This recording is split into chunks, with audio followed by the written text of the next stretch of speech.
오늘 저는 사도행전 12장에 있는 벌레에 먹혀 죽은 헤롯이라는 제목으로 우리의 신앙생활뿐만 아니라 인생의 삶에 있어서 가장 중요한 문제를 여러분들에게 말씀을 드리고자 합니다. 태어났다고 하는 건 산다는 의미도 있지만 죽음을 향해서 다가가는 겁니다. 그래서 우리 피조물은 이 땅에 출생하는 순간부터 죽음을 함께 짊어지고 살아가고 있다고 하는 거예요. 지난주에 말씀드린 것처럼 신약 성경에는 헤롯 왕이 4명이 등장해요. 예수님이 태어나실 때 베들레헴의 2살 이하의 아이를 다 죽였던 헤롯 왕, 그 헤롯 왕을 뭐라고 부른다고요? 헤롯 대왕이라고 불러요.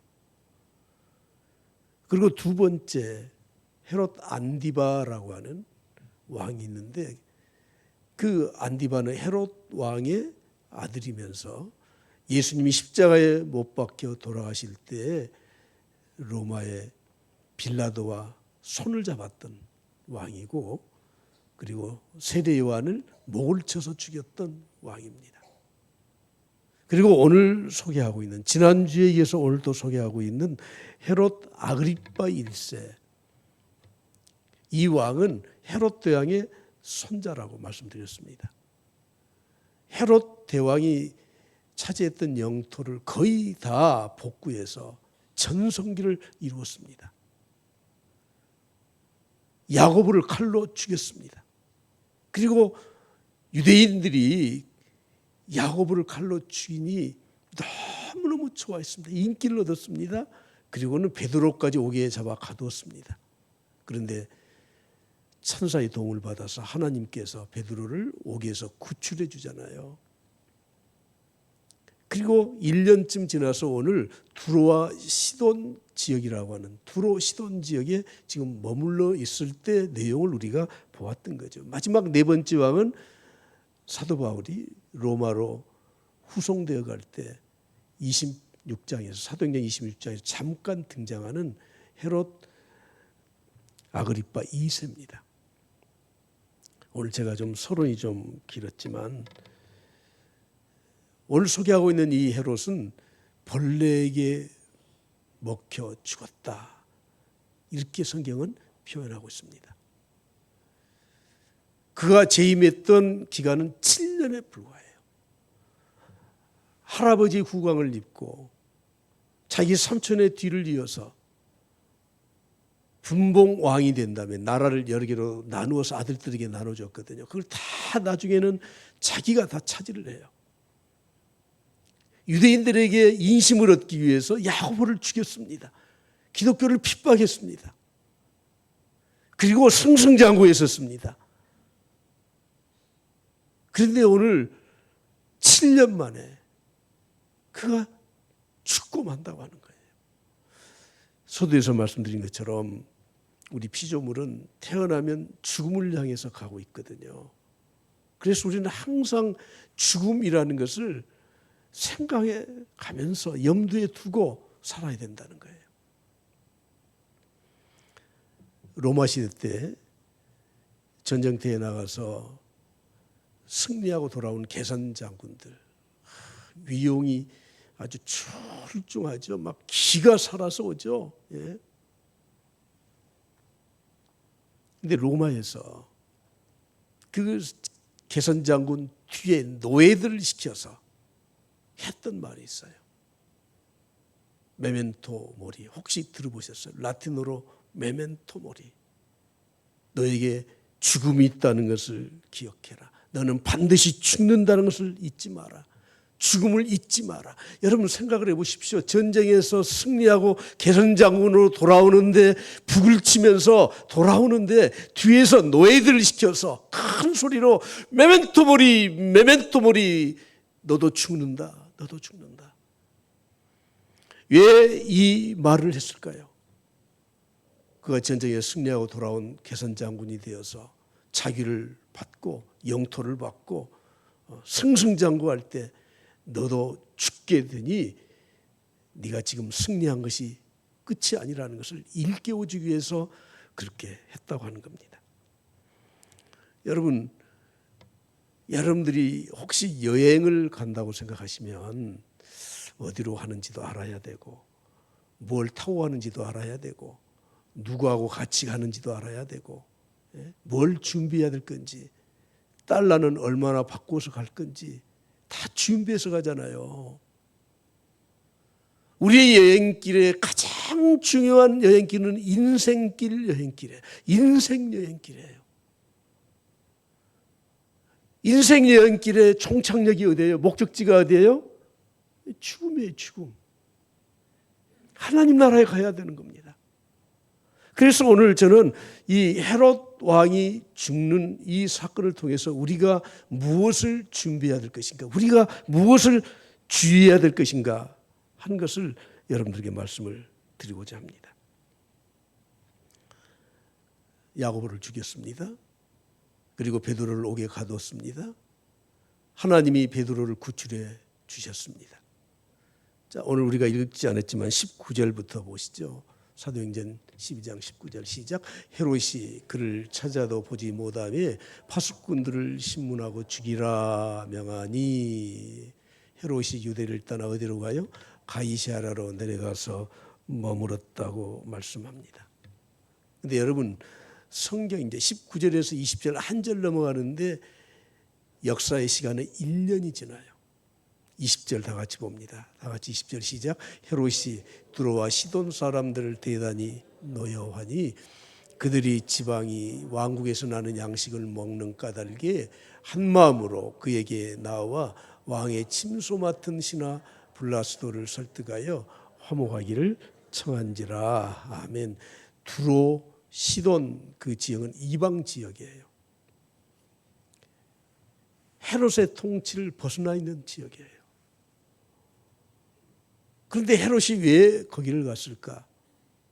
로마 황제를 추모하는 예식이 그때 있었던 거죠. 그래서 그 예식에 참석하기 위해서 그 가이사랴 빌립보 지역, 두로와 시돈 지역에 헤롯이 가게 되었습니다. 그런데 오늘 본문 말씀에 있는 대로 그 지역에는 남쪽에 있는 유대 지역에서 나는 식량을 먹어야 되는데 이 헤롯이 어떤 이유에서인지 모르지만 그들을 미워해서 식량을 보내주지를 않아. 수출을 안 해버려요. 그 빌립보라고 하는 지역은 로마 황제의 칭호를 따서 도시를 건설하고 상업이 발달한 곳이고 그리고 휴양지이고 정치의 중심적인 지역이거든요. 그런데 식량을 공급을 해주지 않으니 그 지역 사람들이 너무 어려움을 겪었습니다. 그때 마침 헤롯이 그곳에 황제를 추앙하는 행사에 참석하기 위해서 왔다는 소식을 듣고 헤롯 왕의 침소를 맡은 신하 블라스도를 설득을 해서 화목을 청했습니다. 충분히 이제 이해가 되셨죠? 여러분, 그때 오늘 본 말씀을 보시면 헤롯이 나를 택하여 왕복을 입고 단상에 앉아 백성에게 연설을 했습니다. 그 이방 지역에 있는 두로 시돈 지역의 사람들에게 연설을 했어요. 그런데 이것이 성경에만 기록된 것이 아니라 로마의 역사학자 요세푸스라고 하는 사람이 예수님 당시에 있었던 일들을 자료를 모아서 전부 다 역사책에 기록을 해놨어요. 유대 고사라고 하는 이 역사책에 요세푸스가 기록을 해놓아. 성경에 기록된 게 아니에요. 이걸 배경으로 기록을 했는데 제가 그것을 잠깐 여러분들에게 소개해 드리겠습니다. 이날 은실로 짜여진 화려한 왕복을 입고 제가 빨간 걸로 표시를 했거든요. 은실로 짜여진 화려한 왕복을 입었습니다. 그리고 왕좌에 앉았습니다. 연설을 했습니다. 근데 그때 햇빛이 비치니까 태양 아래 빛이 나고 있었습니다. 사람들에게 눈이 부실 정도로 빛이 나고 있었습니다. 그때 헤롯이 백성들 앞에서 연설을 했습니다. 그때 많은 사람들이 환호하고 그 연설을 들고 어떻게 했어요? 칭찬을 했어요. 근데 그때 올빼미 한 마리가 무대 기둥 뒤에 앉아 있는데 헤롯이 그 올빼미를 보는 순간에 복통을 일으켜서 쓰러졌다는 거예요. 요세푸스의 역사책에 기록된 거예요. 그의 신하들이 예루살렘 왕국으로 옮겼는데 며칠 만에 죽었다고요? 닷새 만에 죽었습니다. 그리고 죽기 전에 그의 몸은 이미 썩어서 벌레가 나오고 있었다는 거예요. 배가 터져서 벌레가 나오고 있었다 하는 겁니다. 여러분, 권력을 가진 사람들이나 이단 사상에 빠져 있는 교주들이나 거기까지 갈 필요도 없죠. 조금 세상에서 잘 나간다는 사람들의 대부분은 교만해요. 교만해져요. 잠깐만 제가 그림을 보여드릴게요. 문선명이와 이만희 사진 잠깐만 보여주고 제가 딱 빨리 닫을 겁니다. 예, 보십시오. 이 사람들은요, 얼마나 화려하게 꾸미는지 몰라요.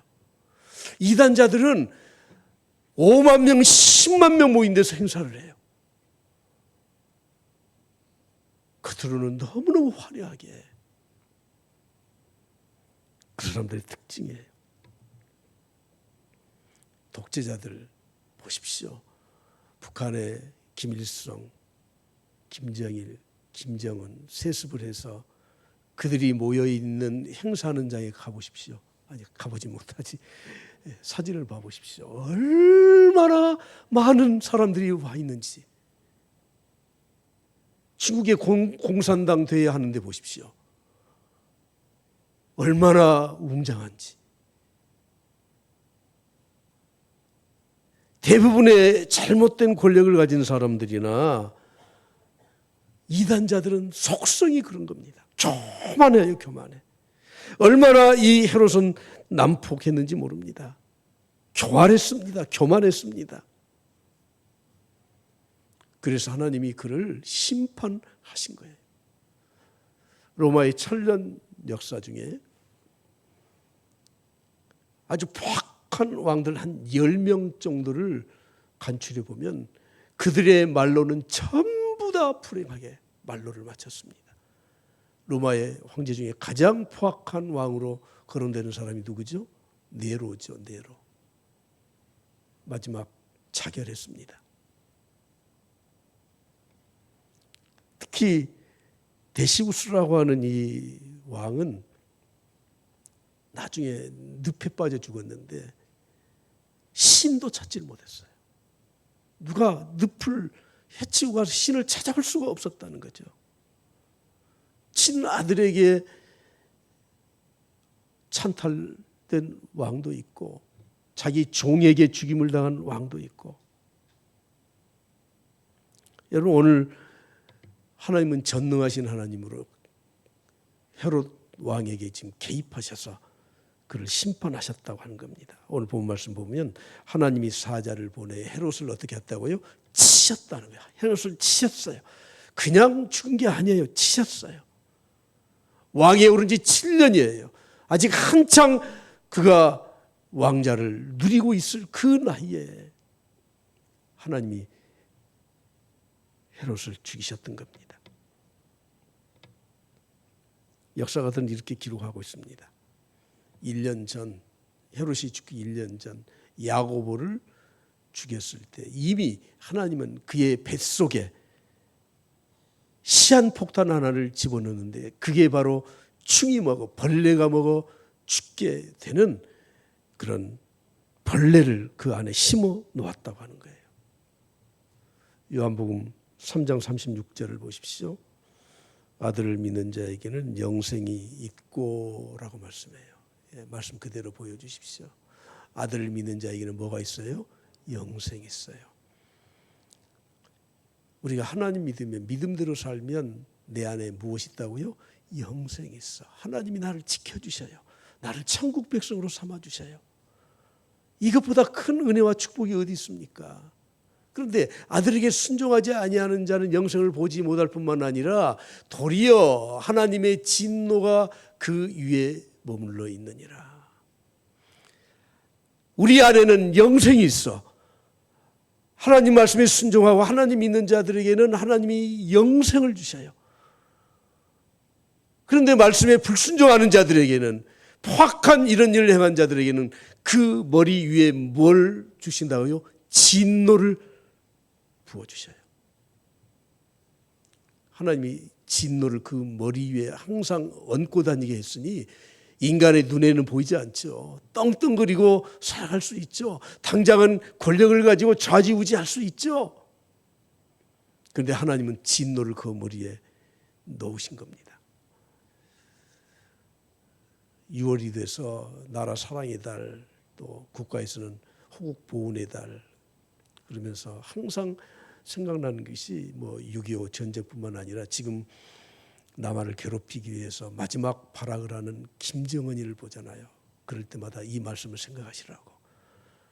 하나님이 김정은이 머리 위에 뭘 얹어놨어요? 진노를. 마지막 어느 순간에 그게 터지면은 헤롯이 벌레가 먹혀 죽는 것과 같은 심판을 당하게 될 겁니다.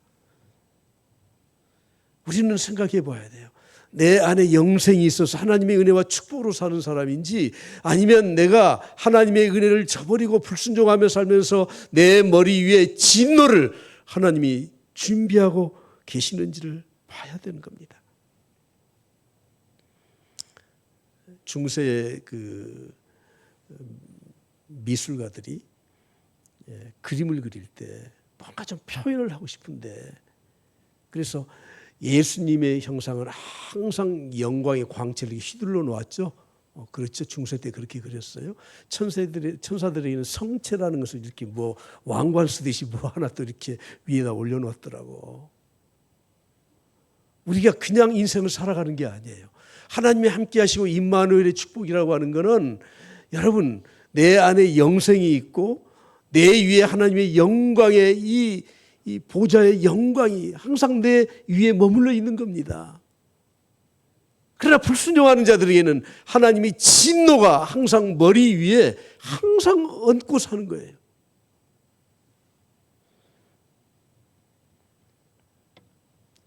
루마니아의 대통령으로 24년 동안 독재를 했던 니콜라이 차우세스쿠라고 하는 대통령이 있었는데, 김일성하고 의형제를 맺었대요. 그래서 초청을 받아서 평양에 방문을 했는데, 평양에 가서 그가 가장 감명을 받은 게 뭐냐면 김일성 주석궁이에요. 너무너무 화려했잖아요. 너무너무 거대했잖아요. 제가 대학 다닐 때 세종문화회관이 개관이 됐는데 그때 우리는 너무너무 좋았습니다. 야, 우리나라도 이렇게, 그래 누가 그러더라고. 북한에 가면 이보다 배가 더 큰 게 있대요. 와, 진짜 그때 쪽팔려서. 그 사람들은 그런 걸로 위용을 보이거든. 돌아갔습니다. 루마니아에 돌아가서 수도 부카레스트에 궁전을 짓기 시작했습니다. 유럽에서 가장 큰 건물을 지었습니다. 비국방성의 펜타곤 다음으로 가는 크기의 건물을 지었습니다. 자기 부인이 거할 왕궁을 또 지었습니다. 말로가 어떻게 됐습니까? 1989년 12월 민중들이 데모를 일으키는데, 그것을 막기 위해서 사람들을 돈으로 사서 관제 데모를, 맞데모를 일으켰는데, 관제 데모에 돈 받고 동원된 사람들이 백성들과 하나가 되어서 이 사람을 죽였습니다. 여러분, 오늘 저는 이 나라의 또 세계 정세에 수많은 권력자들이 그렇게 권력을 행사하는데 너무 여러분들이 두려워하거나 무서워하지 마십시오. 우리는 하나님 믿기 때문에 하나님이 다 계획을 갖고 그들을 어떻게 심판하실 것인지 보시면 돼요. 보시면 돼. 저는 이 시간에 우리 성도들에게 나라의 지도자들 또는 그런 권력자들 또는 지방에 어떤 정치를 하시는 분들을 위해서 기도를 꼭 이렇게만 해주면 될 것 같아요. 다른 기도는 알아서 여러분들이 그냥 생략하시고 개인적으로 하시고 공적으로 기도할 때나 꼭 이 기도를 했으면 좋겠어요. 로마서 13장 1절을 보실까요? 다 같이 봅니다. 시작. 각 사람은 위에 있는 권세들에게 복종하라. 권세는 하나님으로부터 나지 않음이 없나니 모든 권세는 다 하나님께서 정하신 바라. 아멘. 권세는 다 하나님께로부터 나요. 그게 어떤 권세든지 어떤 사상에서 비롯된 건지 로마의 황제들도 권세는 하나님께로부터 나요. 그래서 우리는 그 권세에 복종해야 돼요. 그러나 4절에 내려가면 이렇게 말씀합니다. 왜 하나님이 그들에게 권세를 주셨습니까? 시작. 그는 하나님의 사역자가 되어 내게 선을 베푸는 자니라. 그들에게 권세를 주신 이유는 하나님의 사역자로 삼기 위해서 주신 겁니다.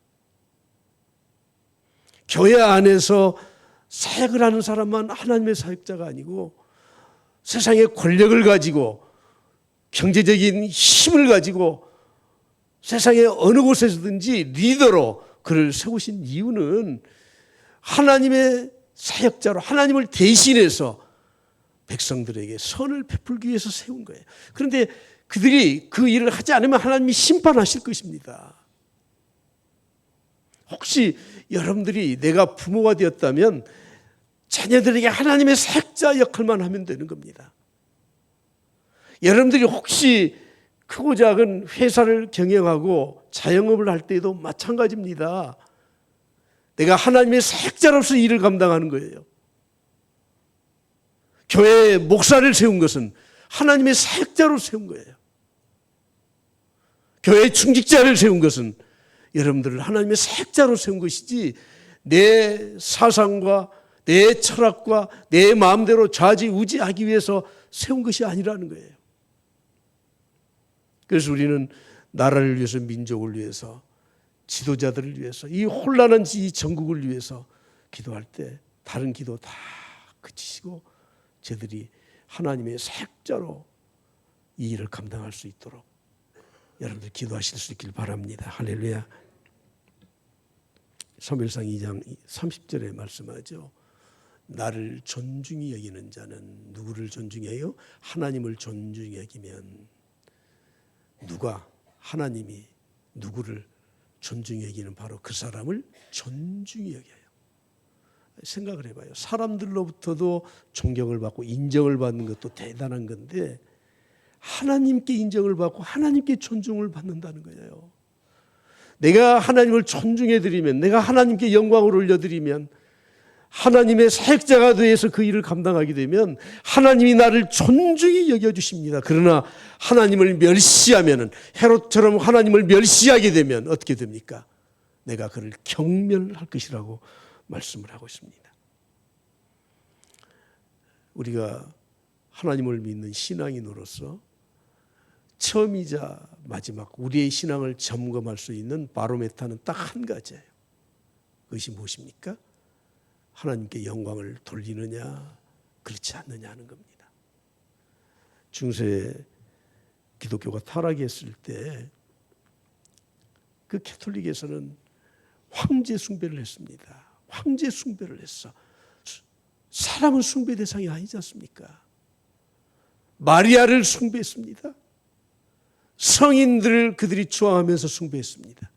그래서 종교개혁자들은 4가지 솔라, 오직이라는 말을 붙여서 5가지 솔라를 주장했죠. 첫 번째가 무엇입니까? 솔라 스크립툴라, 오직 성경이야. 최고의 권위는 성경에 있어요. 두 번째는 무엇입니까? 솔루스 크리스토스, 오직 그리스도예요. 오직 그리스도. 내가 곧 길이요 진리요 생명이 나로 말미암지 않고는 아버지께로 올 자가 없느니라. 예수 그리스도. 세 번째 무엇입니까? 오직 은혜예요. 솔라 그라티아. 내가 구원받은 것은 내 공로가 아니에요. 하나님이 나에게 주신 은혜로 구원을 받은 거예요. 네 번째가 무엇입니까? 솔라 피데. 오직 믿음으로. 내 공로가 아닙니다. 믿음으로 구원을 받는 겁니다. 마지막 다섯 번째가 무엇입니까? 다 같이 크게 시작. 오직 하나님께 영광. 오직 하나님께 영광이에요. 우리 인간은 사람들에게 좀 칭찬도 받을 수 있고 또 존경도 받을 수 있고 또 그것이 쌓이면 상도 받을 수 있어요. 그러나 사람들에게 영광을 받을 존재는 아무도 없습니다. 고넬료의 초청을 받아서 사도 베드로가 고넬료의 집에 가지 않습니까? 고넬료가 버선발로 뛰쳐나와서 사도 베드로에게 무릎을 꿇잖아요. 사도행전 10장 25절을 보십시오. 마침 베드로가 들어올 때 고넬료가 맞아 발 앞에 엎드려 절하니. 여러분 당연하지 않습니까? 그렇게 할 만하지 않습니까? 대사도를 자기 집에 초청을 했기 때문에 가서 엎드려서 절을 할 수 있죠. 그런데 베드로가 뭐라고 말을 합니까? 다 같이 보시겠습니다. 베드로가 이렇게 이르되 일어서라 나도 사람이라 하고. 믿음의 사람들은 절대 사람들로부터 추앙받는 것을 거부해요. 아까 사진에 보았잖아요. 문선명이, 이만희, 지가 하나님이라고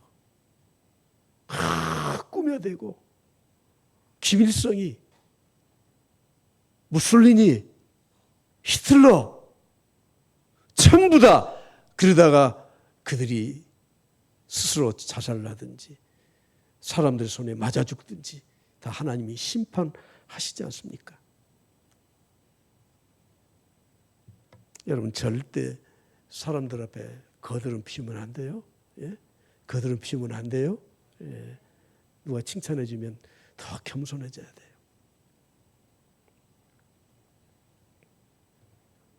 우리 하나님만이 유일하게 영광을 받으실 분이십니다.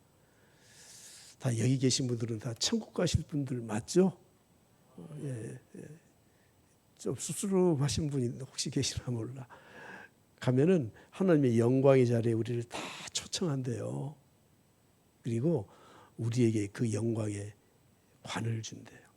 그 관이 크라운, 면류관이에요. 왕관이에요. 요한계시록에 보면 24장로들에게 그 면류관을 주었거든. 그래서 그걸 쓰니까 얼마나 폼나요? 예, 좋죠. 근데 요한계시록 5장 말씀에 보면 그것을 벗어서 하나님의 보좌 앞에 던져요. 그리고 엎드려서 하나님께 찬양을 해요. 참 얼마나 멋있습니까?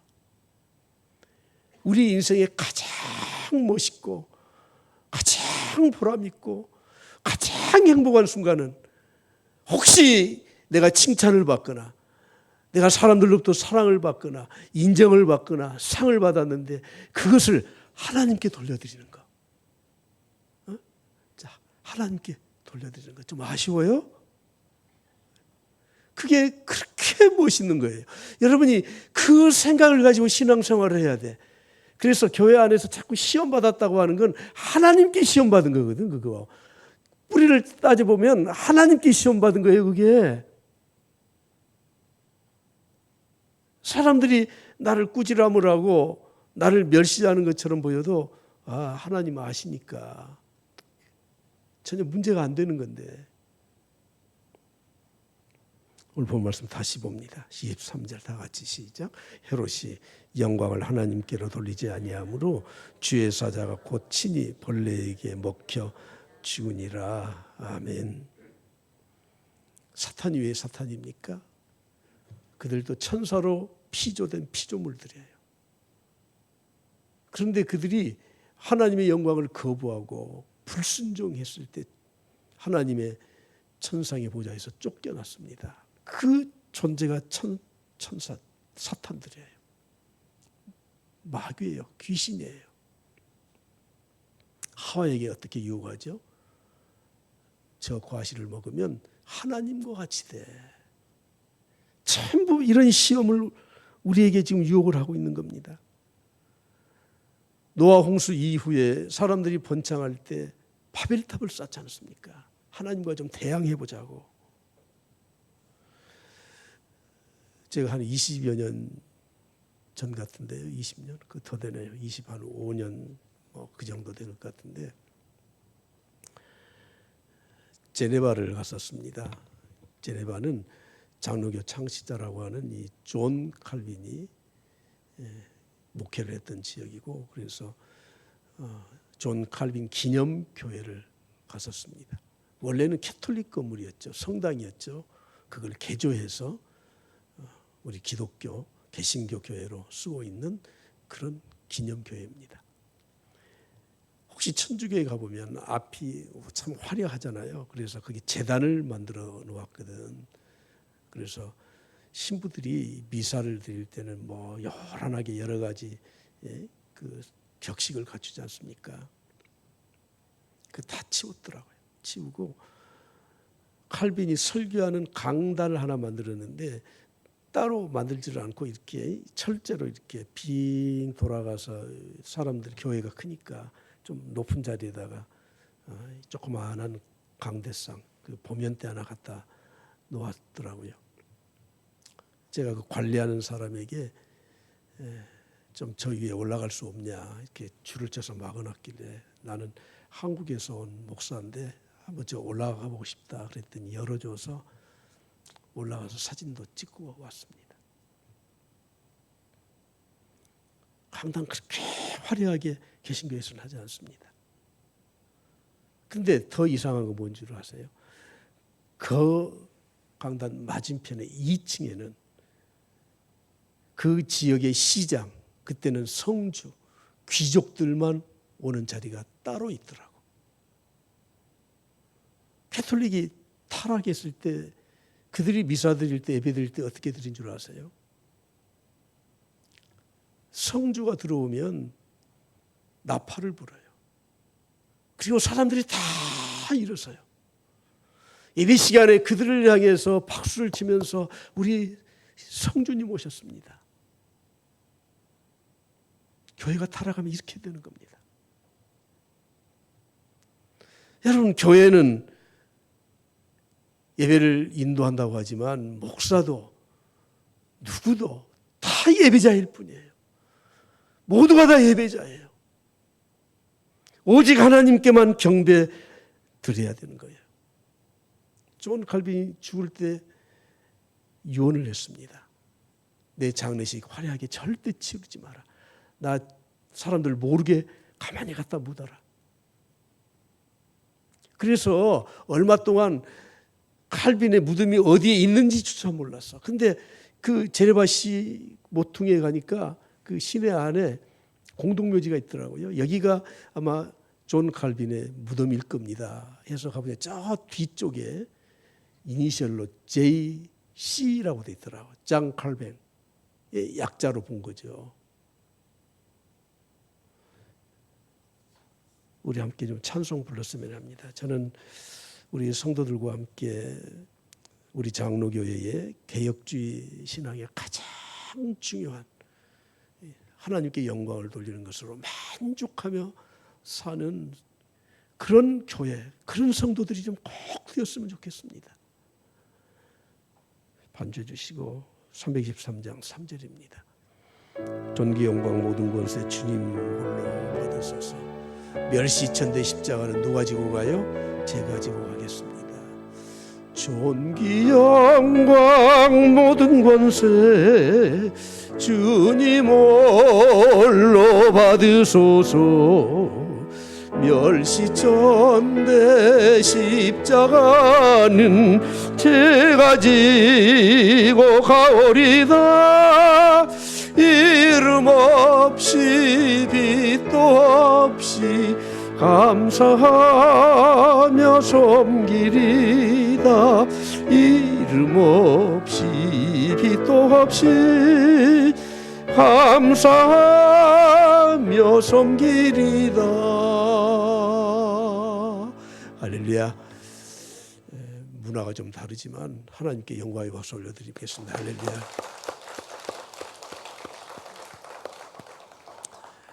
여러분들이 혹시 교회에서 시험 받았단 말 웬만하면 하지 마세요. 힘들다는 말은 이해가 돼요. 멸시천대 받는 게 그게 시험 받는 거 아닙니다. 상급 받는 거지. 결국 어떻게 되었습니까? 우리는 이걸 위해서 사는 거예요. 하나님께 영광을 올려드리고, 그리고 그 영광의 열매가 어떻게 나타납니까? 24절 다 같이 보겠습니다. 시작. 하나님의 말씀은 흥왕하여 더하더라. 할렐루야. 스데반 죽이고 야고보 죽이고 베드로 가두고, 그리고 정치적으로 권력을 행사하고, 헤로드 왕이 벌레가 먹어서 죽고, 그럼에도 불구하고 하나님의 교회는 말씀이 흥왕해서 더욱더 부흥의 역사가 일어나게 되었던 겁니다. 지난 한 5년 동안 제가 잘못한 게 한 가지가 있더라고요. 그게 뭐냐면 코로나를 너무 두려워했던 것 같아요. 물론 크게 뭐 두려워한 것도 없지만 그것 때문에 그냥 우리가 위축당했던 것 같아요. 그런데 여러분, 코로나가 끝난 다음에 또 다른 뭐 바이러스가 올 것이라고 예상했지만 최근에 일본에서 유행하고 있는 바이러스가 있잖아요. 치사율이 최고 50%, 최하 30%. 감염되면 무조건 반은 죽는 바이러스가 지금 유행하고 있다고 하지 않습니까? 우리가 믿음을 가지고 교회를 지키면서 주의 사역을 감당할 때 때로는 질병, 어려움, 시련, 고난, 아픔, 핍박 수없이 몰아닥쳐도 우리는 하나님의 영광을 위해서 살아야 돼요. 솔라 스크립툴라. 오직 하나님의 영광을 위해서 말씀대로 믿음으로 살아가게 되면 교회는 더욱 흥왕에 갈 줄로 믿습니다. 하나님의 말씀은 매이지 않는다고 말씀합니다. 환난과 핍박에 갇혀 있지 않습니다. 하나님의 말씀은 살았고 활력이 있어 좌우의 날선 어떤 것보다 예리하여 혼과 영과 및 관절과 골수를 찔러 쪼개기까지 한다고 말씀하고 있지 않습니까? 디모데후서 2장 9절에 보십시오. 복음으로 말미암아 내가 죄인과 같이 매이는 데까지 육신은 매여 있어요. 고난을 받았어요. 그러나 다 같이 봅니다. 시작. 하나님의 말씀은 매이지 아니하니라. 그렇죠. 당장 병들은 어떻게 교회 올 수 있습니까? 어떻게 살아갈 수 있습니까? 매이지. 우리 육신은 매여요. 코로나 때문에 매였어요. 그러나 하나님의 말씀은 매이지 않아요. 이것이 진리예요. 오늘 저는 여러분들과 함께 우리 인생의 여행길의 마지막 죽음을 어떻게 준비할 것인가. 평소부터 항상 하나님 높이고 사십시오. 그러면 마지막 천국문을 우리가 들어갈 때 천사들의 환영을 받으면서 영광의 보좌 앞에 하나님께 영광 돌리면서 영원히 살아가게 될 줄 확신합니다.